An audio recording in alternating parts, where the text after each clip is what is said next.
I grew up with the NBA. You could push guys around. You could forearm check. You could hand check Eddie.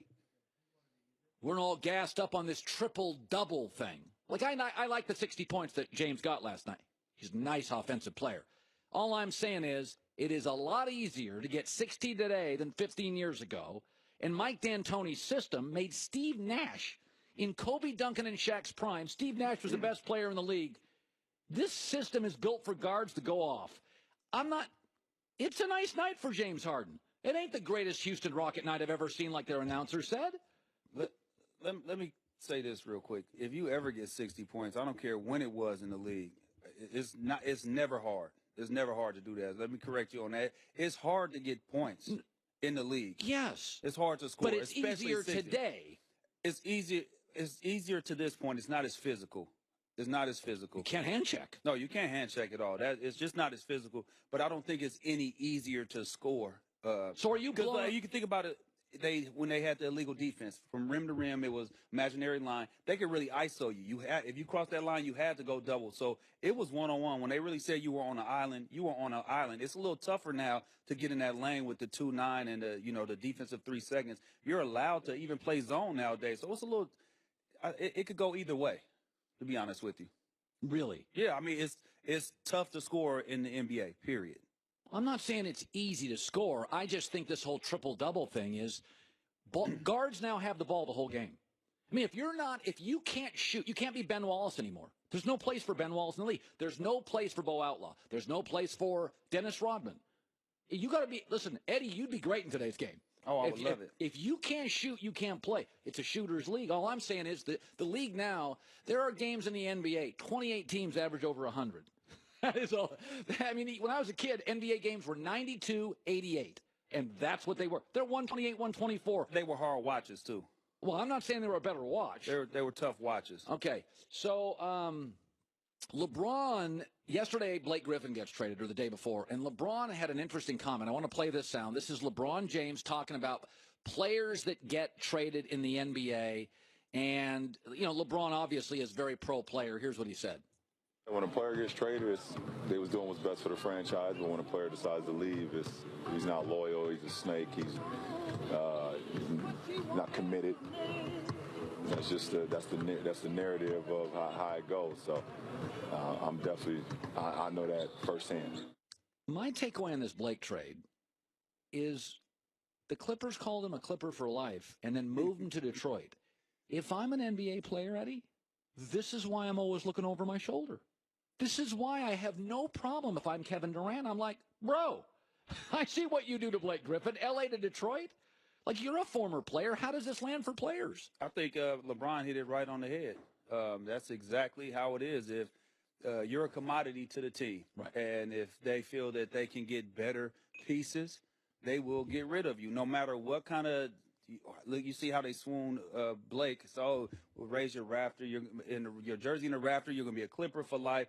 And then had his plane ticket in their back pocket at the same time. You know what I mean? So I agree with LeBron. And then it's a problem when the player takes the power away from the organization and say, hey, this is where I want to go. Yeah. Then it becomes an issue. So I totally agree with LeBron. He's totally right with that. I feel, and I said this with Kevin Love getting hurt. Listen, man, LeBron got the city a title. It just feels, Eddie, like to me, he is so out of Cleveland. It's just, listen, he left the Aqua Water, Pat Riley, Dwayne Wade, his best friend, Mickey Arison, a great franchise. He don't even like Dan Gilbert. Like, doesn't it feel like to you it's over? Yeah, it seems like it's over. And if they're going to make a run now, as bad as they've been playing, they're still going to make the playoffs. They'll still finish third or fourth, depending with Kevin Love being out. And, Washington John Wall just got injured. If they make a move for, like everybody keeps talking about, DeAndre Jordan and Lou Williams, they're going to have to give away that Brooklyn pick. And LeBron's not going to come back because they're not going to win even with that.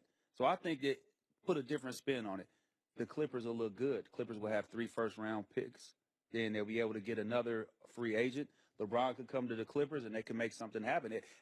That's making sense to me, more so than him going to the Lakers. Because the Lakers do have good pieces with Lonzo, with Kyle Kuzma, with Ingram. But can they make a legitimate run at the Warriors? I don't think so with that.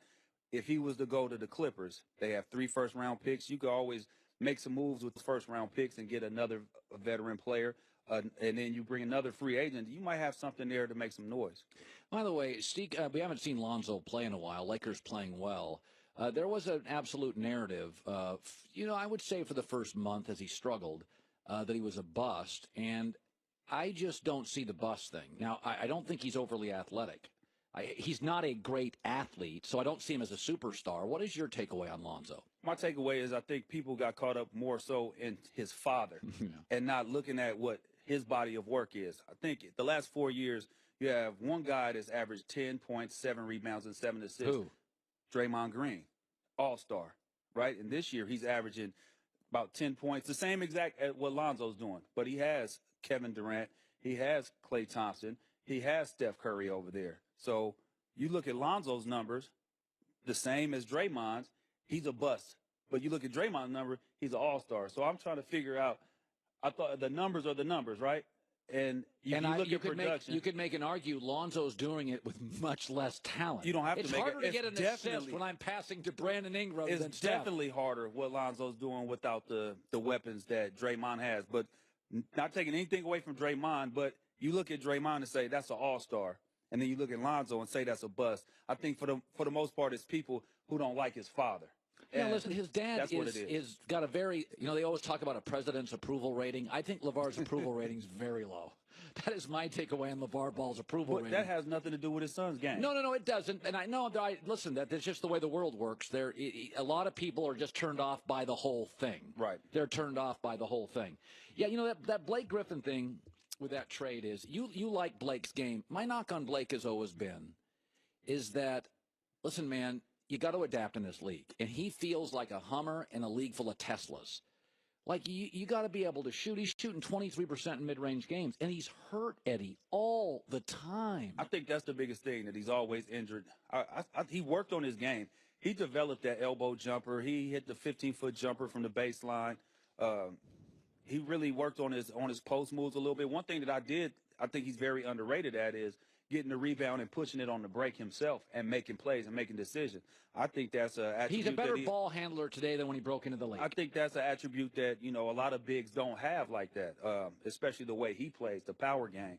So you like him? I like it. I like. Do you like Blake's him game. for $107 million? You're going to be stuck with it. But they had to play some. They had to pay somebody. Clippers had to pay somebody. Once they traded Chris Paul, they had to pay somebody to say, hey, man, we're not just mailing it in. See, that was my takeaway. They remember, Christine and I talked about this. I said they signed Blake not because they love Blake. They signed Blake because he's a star. And it's Los Angeles. And I got USC football and Dodger baseball and Angel baseball and NHL, and I got the Lakers. And you got to sell tickets in this league. This is not like Orlando. It's the only game in town in Disney World. Like, if you don't have a star, people won't go to your games. And also, they know that if they needed to move him, you could get some assets for him, like they did. They got Tobias Harris, very good player. Yeah, nice player. Very good player. Avery Bradley, good defender. And then the first and second round pick. I mean, they got a lot of assets for that. Eddie House, good seeing you, bud. I see you too, man. Mike Vick, Greg Olson, Keenan Allen around the corner today. You've heard me talk about the shave I get with Dollar Shave Club. I'm not a Wolverine. I don't have a heavy beard, but I do have to shave every day. And when I use Dr. Carver's shave butter, it makes it so smooth. They've got products for the hair, the face, the skin, the shower, everything you need. They use high-quality premium ingredients. And right now, if you wanted to be a member, but you're confused by it or it's too expensive, or at least that's your perception, they're giving you right now as good a deal as you'll ever get to get into this club. $5 is all it costs. $5. You get the best razor and travel-size versions of their body cleanser and shave butter. $5, that's it. And after that, replacement cartridges ship for a couple of bucks a month. It's a Dollar Shave Club starter set. This is the best deal they will ever offer you. And if you've paused, you've not sure, this is it. $5. DollarShaveClub.com/Colin. COLIN.